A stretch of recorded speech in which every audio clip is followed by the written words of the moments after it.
All right. So here I am here today with Agatka, a over around the US but raised in Texas based artist, musician, producer, vocalist, etc. Um uh does everything themselves type shit motherfucker. They are coming up with a album releasing or released if you're listening to this after the album has released on May 2. Is that correct? It is called Yep. Black Spring. And I'm here to talk with them about the album, about art, and about various other things, hopefully. Fingers I'm crossed. PK Shellboy, Fax Gang, Scening Shelter, organizer, musician, vocalist, whatever the hell. Um, we make weird music. That's the The goats. thing I think we connect on here most. So I'm very happy to be here, interviewing you for this because I just enjoy talking with you. Hell So I guess since you told me that you were doing something before this call, and I hate when interviews. No, I don't hate when interviews. I don't like when interviews start with a very, very broad question and like they leave the artist to just like, what's the way I should answer this? What's the way I should approach this one? So I'll try to start with an incredibly specific question. Okay. You said you were playing Pokemon Showdown earlier, right? Yeah, I was getting my ass whooped, low key. Hell yeah! What was your six man in the last game you played? I don't know. I closed down the tab, so I don't really know, to be honest. But yeah, no. All I right. usually, If you like, don't remember exactly what your six man was, yeah, because I usually play like random battles these days, but because I fucking suck at team. all right, I see. I'm so ass. If you had to build a Pokemon team to represent this album specifically, what would the six man lineup be? Oh shit. Okay. This is a great question because there's a lot of Pokemon samples on this shit. But let me think. Six man for this album. Probably like I was thinking like this album sounded hella like electric types and shit, like lots of electric types, a lot of steels, maybe a bit of ghost here and there. So I'm thinking like Rotom, definitely like bass Rotom would be like the main guy, the ace. Yes. I'll fuck Which with, Rotom version? Just the bass form, just the little light bulb guy. Base Rotom. Gotcha. Yeah, he was always my favorite. I mean, I like the other ones, but like bass Rotom's so fire. I love him. Base Rotom's crazy. Yeah. Let me see. Probably like probably like Alolan Muck, like the rainbow version of Muck. That'd be Yeah, the fucking the muck with the color spots. yeah, dude. No, he's so fire, bro. I fuck with him heavy. Absolutely. I'm thinking, who else? Maybe Bronzong, low-key? Because, like, it reminds me of, like, the Liberty Bell. Bronzong's pretty good. And, like, there's a lot of Americanism on this album. There's a lot of American-ish Yes. shit on this. Let me think. Electrode, probably. I fuck with Electrode. Electrode. He's just a silly guy. My a lot of favorite silly self-destruct user. Dude, literally. It's so annoying trying to get that shit in Nuzlocke, low-key. Bruh. Run killer. So that's 4.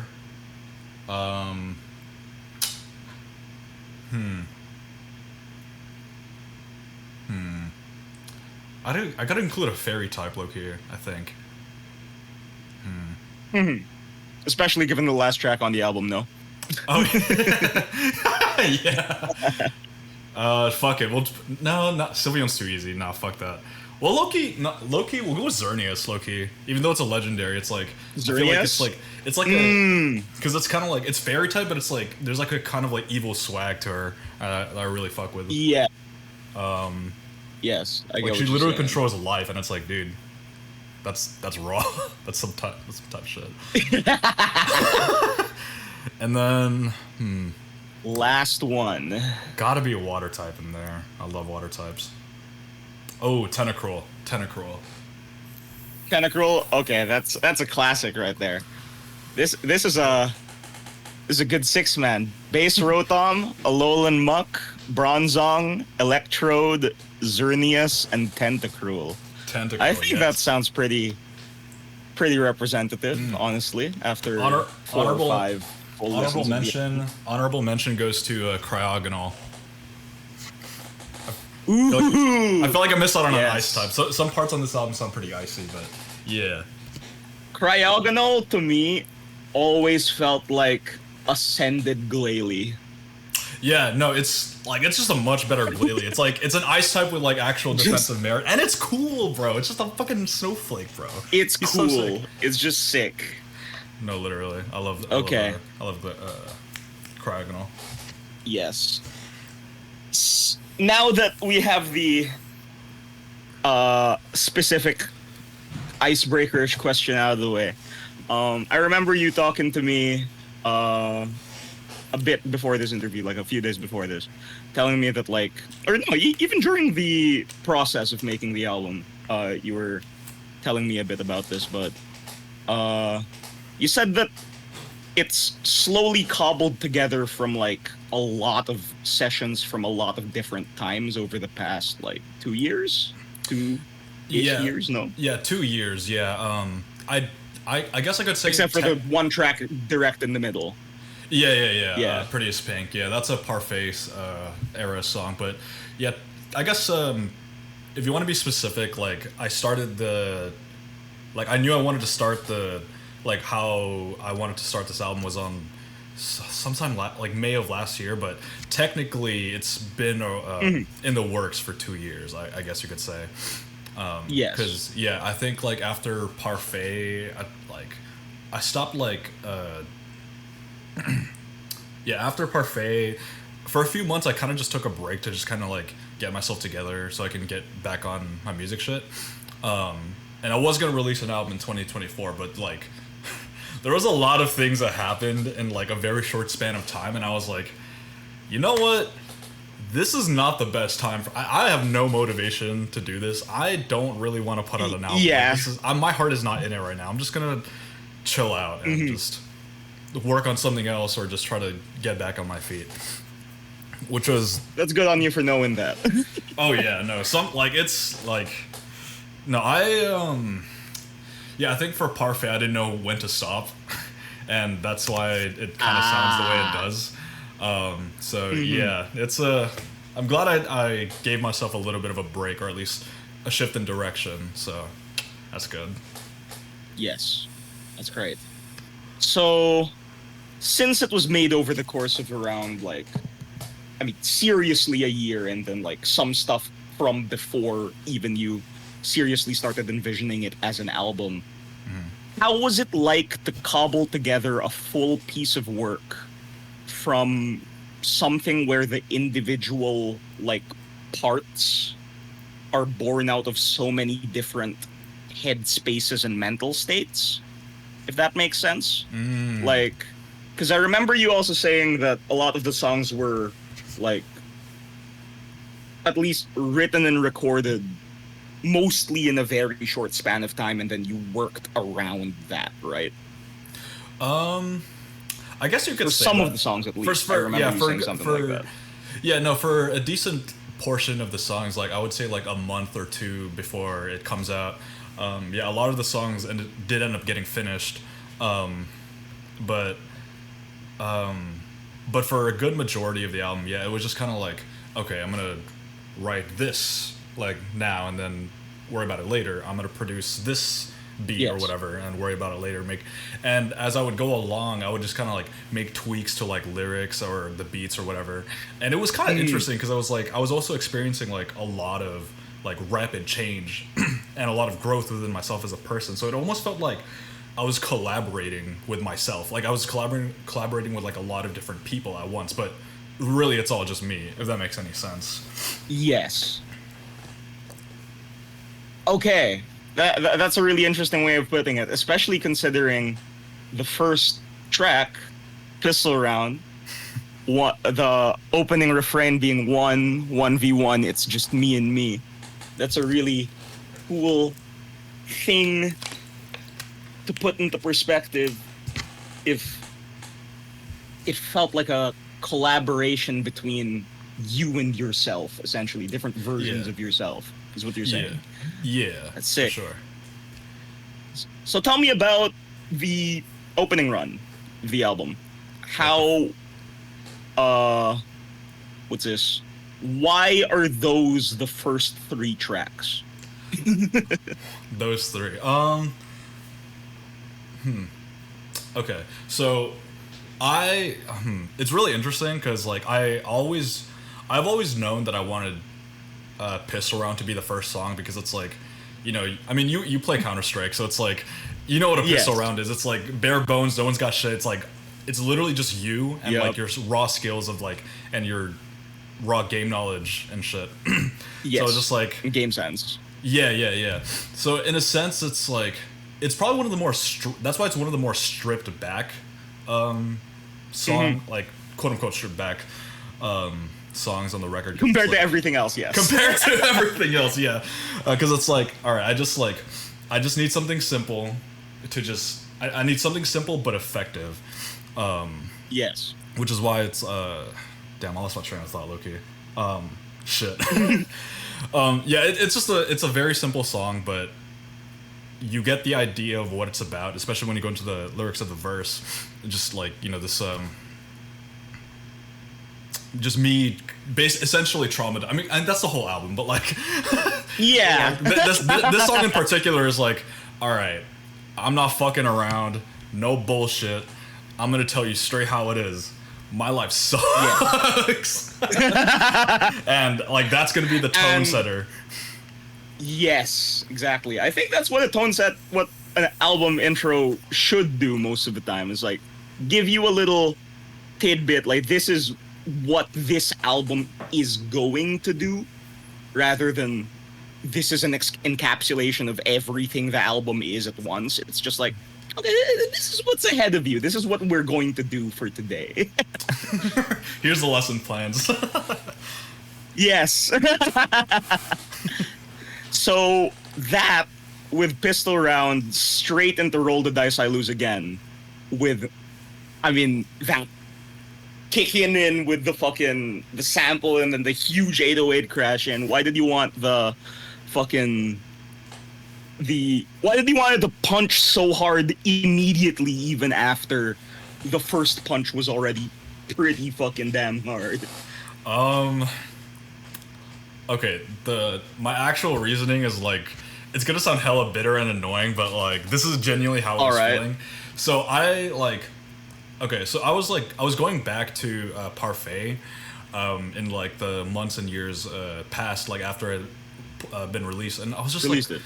yeah, I was listening back to it and I was like trying to break it down as like a new person versus like the person who like made it at the time.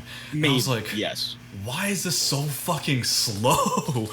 This is just it's pissing me off. It's so slow. It's like, and also like, I guess I also fed into like, you know, with like the ever growing, like landscape of, you know, modern music and like just how music is made today.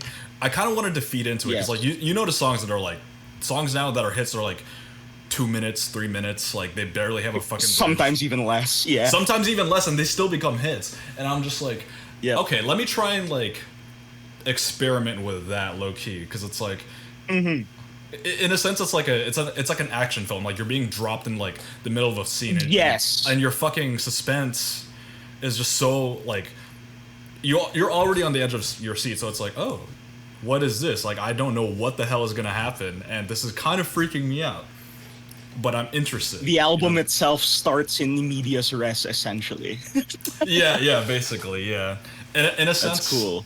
In a sense, it's also like a, how do I say? It's kind of like, I guess I'm kind of like gatekeeping the other songs because I guess it kind of tones down, quote unquote. It kind of tones down, Yeah, yeah, a little bit as you go along. But I wanted like the most abrasive tracks to be like way up front because it's like if you can handle these, all right, let's see how you fuck with like what else you can. Yeah. yeah. It's the, oh my god, I fucking hate when I hear anyone use this term and I haven't said it in probably at least 5 years, but it's a fucking pleb filter. Basically, yeah, no, literally, bro, literally, that's what it is. I wasn't Yes, like I wasn't okay, making gotcha. it with like that word in mind, but it basically, essentially, that's what it is. All right, so that, which says Roll the Dice, goes into a song that you contributed for my venue's fundraiser compilation last year. Is this the exact same version of the track, or did you touch it up in any ways, actually? No, it's like the exact same version, and It's the exact same track. Fuck yes, that's perfect. yeah, a low key like I was So- thinking about, sorry for cutting off, but I was Yeah, low key no. thinking about like touching it up maybe, but even if I wanted to, I can't because the computer that I made it on, like I don't have access to it right now. I think it's like it's somewhere in like my parents' like attic or some shit. I don't know. But yeah, no, like so yeah, that's a song from the I guess you could call it like the 2024 like the Gone Fishing era, which is like the EP Yes. that I put out.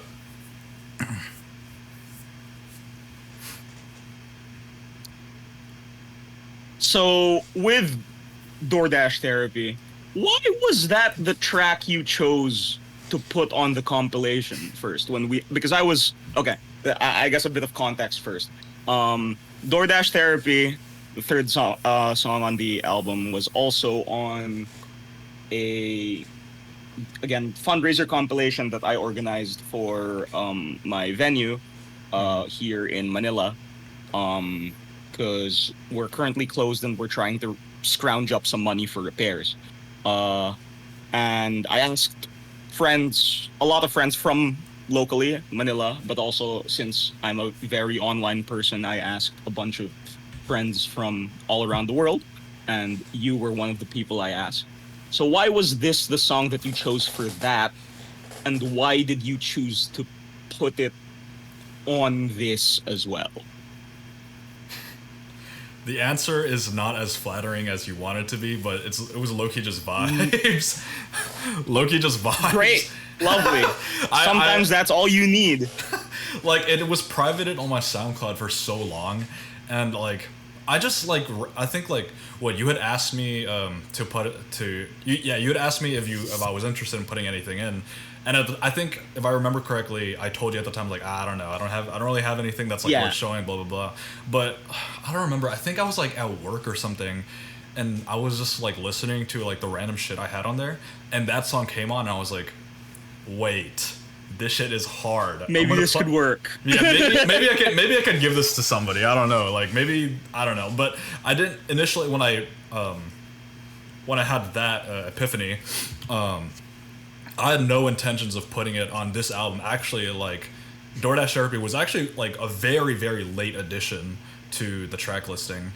Again, it all just boiled down to vibes. I was like, oh, this sounds really good. This is a good song, and it sounds like it fits. Like it makes sense in the track list. So I was like, fuck it, why not? It also makes sense exactly where it is in the track list, yeah.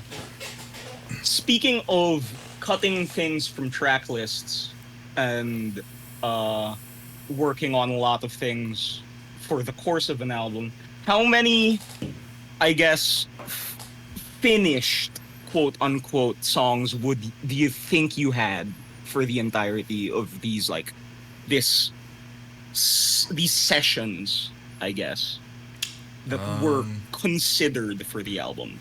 Considered. So my workflow is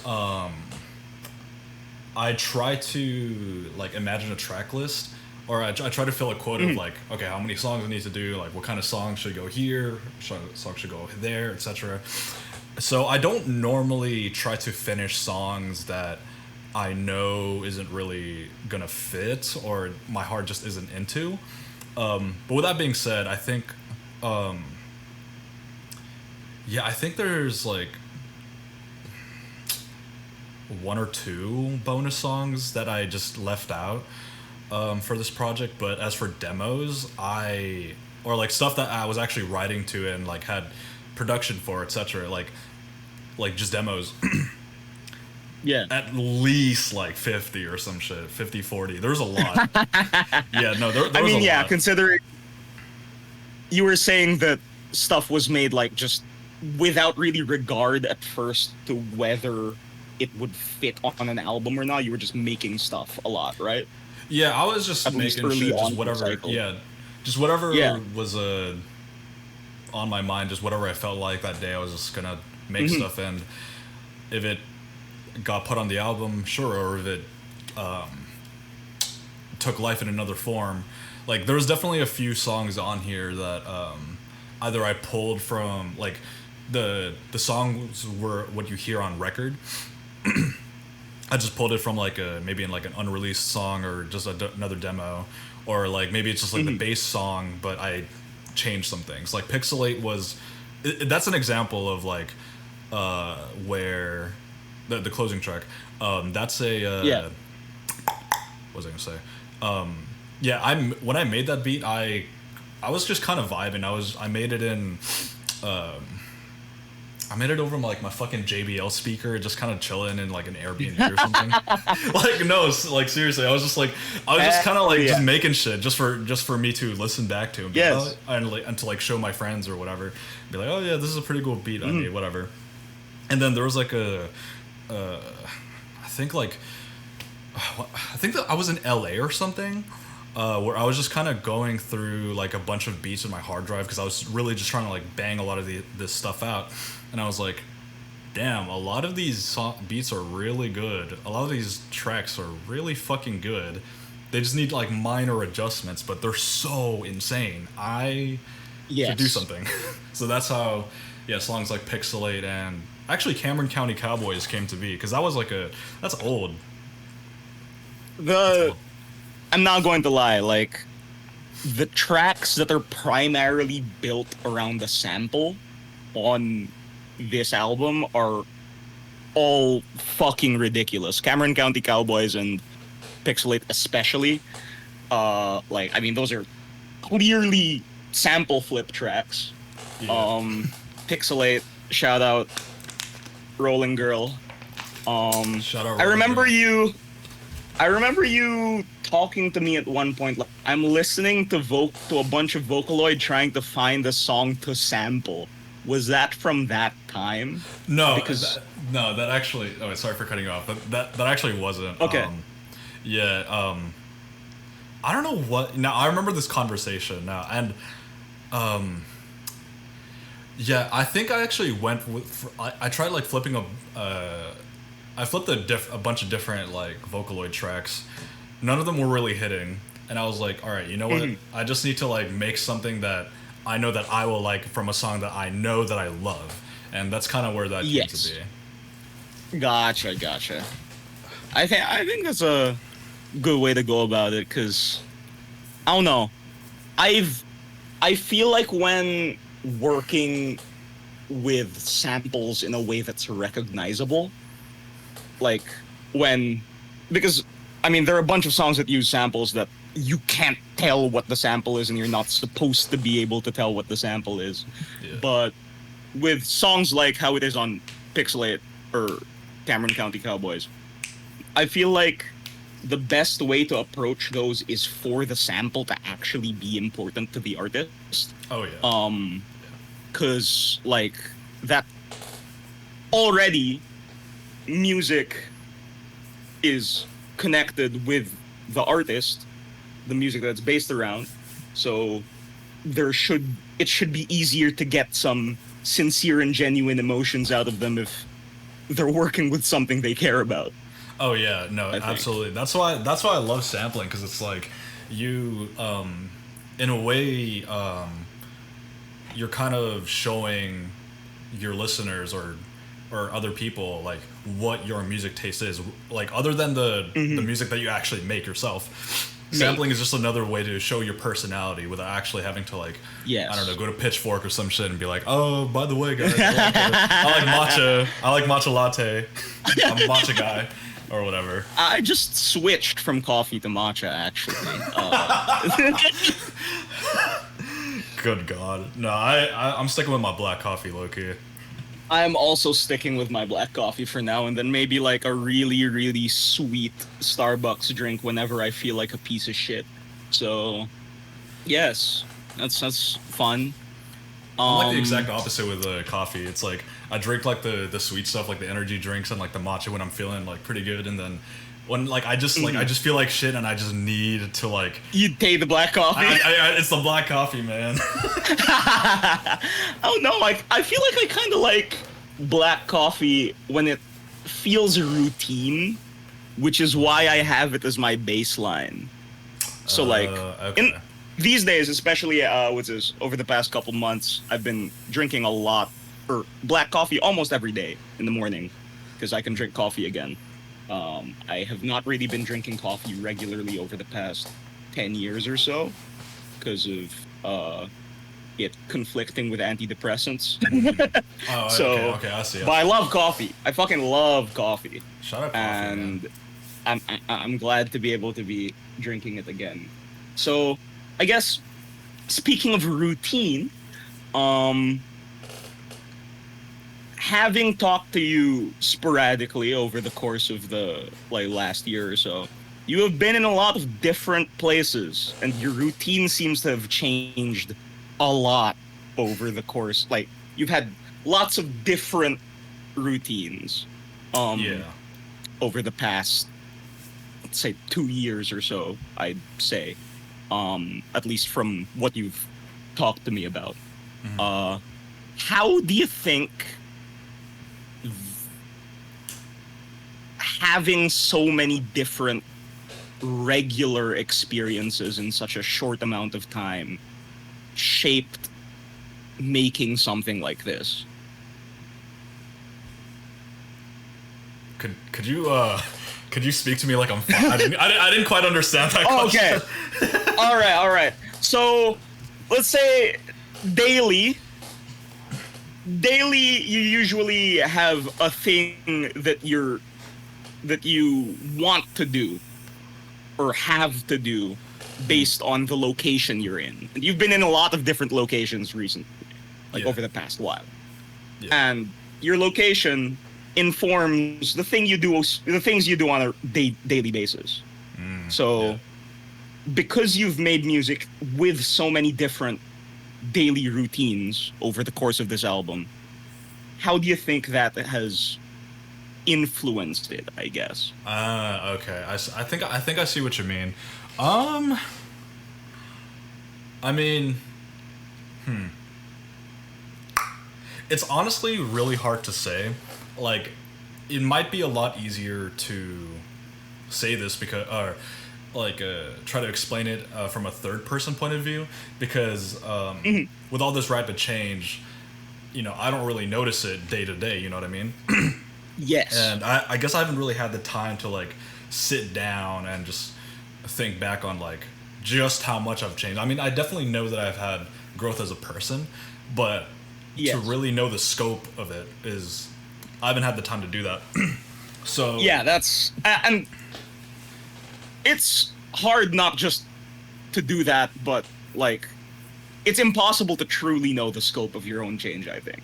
yeah, Like, a little bit. So it's Most of the time. It's Yeah. about it's not just about how you see it, it's about how like the world around you sees it as well. So Oh like yeah, absolutely. it's very difficult to take a objective step back from yourself because you are yourself.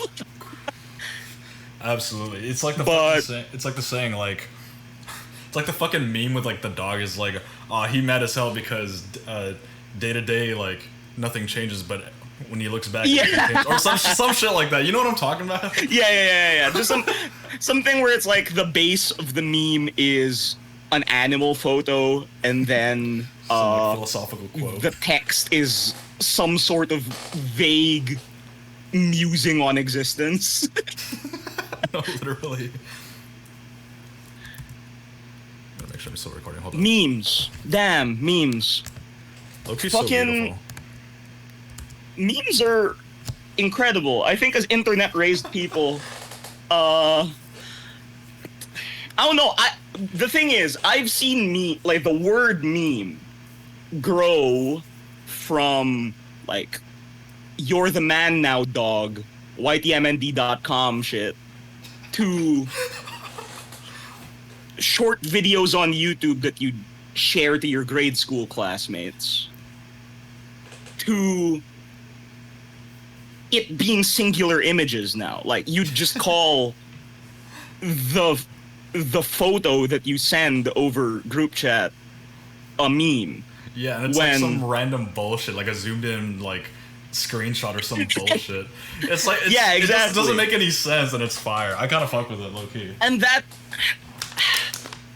the fact that the way that the word meme has changed so rapidly over like just the 20-ish years that, or 25 maybe years that the internet has been globally and readily accessible, I guess, is crazy. It's so like, yeah, man. Like the internet changes way too. It changes things Too way fast. too much. Yeah, too fast. It's like I don't think we as humans were like designed to handle change in this fashion. It's so crazy. Like I can't even keep up with it sometimes. Things change, I feel, before we even know they've changed. Amen. And Amen. that's honestly something I feel over the course of the album. Like, things there are so many different thoughts and feelings and places that the songs are coming from over the course of the album, and it's scattered across, not really necessarily all in a row. Usually, I've noticed that the 3-track segments that I talked with you about earlier, it's like 3 songs, a little interlude, 3 songs, a little interlude, 3 songs, a little interlude, and then the last 3 songs. I've noticed that the songs aren't really thematically, or the 3-track runs, aren't really thematically connected. They're more sonically connected, I'd say, or like maybe even just vibes connected. The like sections of the album. Oh, yeah. No, But I feel that. What's this? I feel like how are memes a part of this album? Because when you sent me the private playlist to listen to the album, every image you could call a meme. Really? Every piece of track art and the placeholders, you could call those all memes. Hold on. So how do you think memes have interfaced with the making of this album? Hold on, I have to like look through some of these because I low-key have no idea what some of these are. Okay, some of these are like low-key. I think my favorite one is the lion asks for op and drops FAMAS. That shit is awesome. Dude. Yeah, no, the lion. Dude, that shit, like, that's part or of the cemetery tweet that says, "Where is GTA 6 from 2021?" That's fucking awesome. I'm not gonna lie to you, bro. Like, I don't have like a good answer for this. I just like it was like the first thing I would see on like my Twitter time and be like, "That's the placeholder." Yeah. That's it. Yeah. Yeah. That's great. Because sometimes it is just what is in that moment. You don't need to think about it. You're just like, Yeah, it's- it'll get changed later. It's feels fine. good. And like Yeah, sometimes exactly. and sometimes like my friends, like to other people who have shown this too, like they would be like, bro, what is this shit? That's the comment. I, oh my god. The intro being fucking me at age 13, this new Kid Cudi album is fucking shit. Me at age 23, this new Kid Cudi album is fucking shit is so baller. So Even as somebody that really enjoys Kid Cudi, that's just a funny It's ass just fucking funny. me. I just want to make it known I got no beef with Kid Cudi. I don't even listen to his music. I didn't like Kids See Ghosts though. Surprisingly enough, I did not like that album. Interesting. I know, yeah. I A lot of thought people Kid do. See Go. Yeah, when it came out, I thought it was really good. I didn't think it was a masterpiece like Fantano did. But what's this?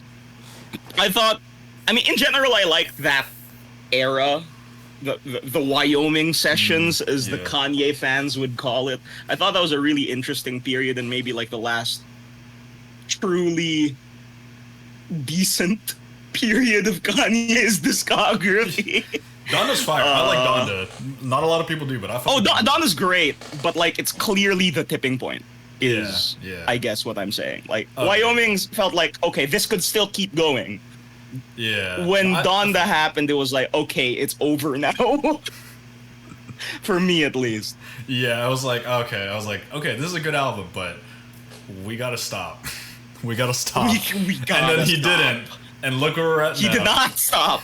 Not at all. But Man. I think you should not stop. But I think it has been enough time for this to stop. Fucking lovely interview. Yeah. I enjoyed it very much.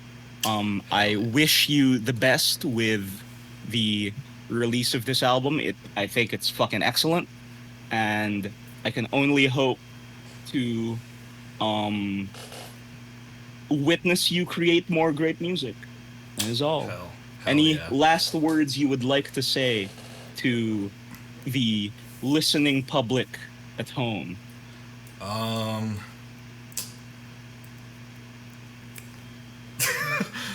Go buy that shit. Epic style. DistroKid does not pay me enough. Go buy that shit. Yes! Low key. iTunes. This true kid does not pay anyone enough. I got like $3 in that shit, and it says the minimum payout is $8. I was like, my old- hell no. I was like, hell I no. can't even withdraw the $3. Oh my. It's so bad. It's- Yes. Legit.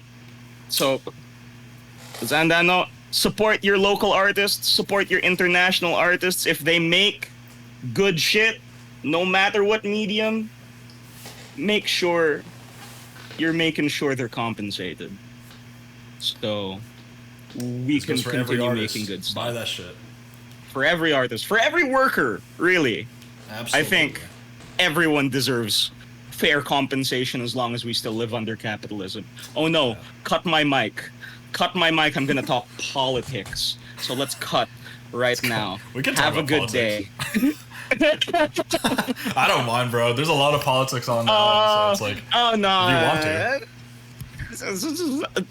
Maybe Unless you're- off the record. I don't Okay. I don't want to get potentially red tagged. That's Gotcha. actually dangerous here. So, Gotcha. Okay, word. I'll cut this part. gotcha. All right.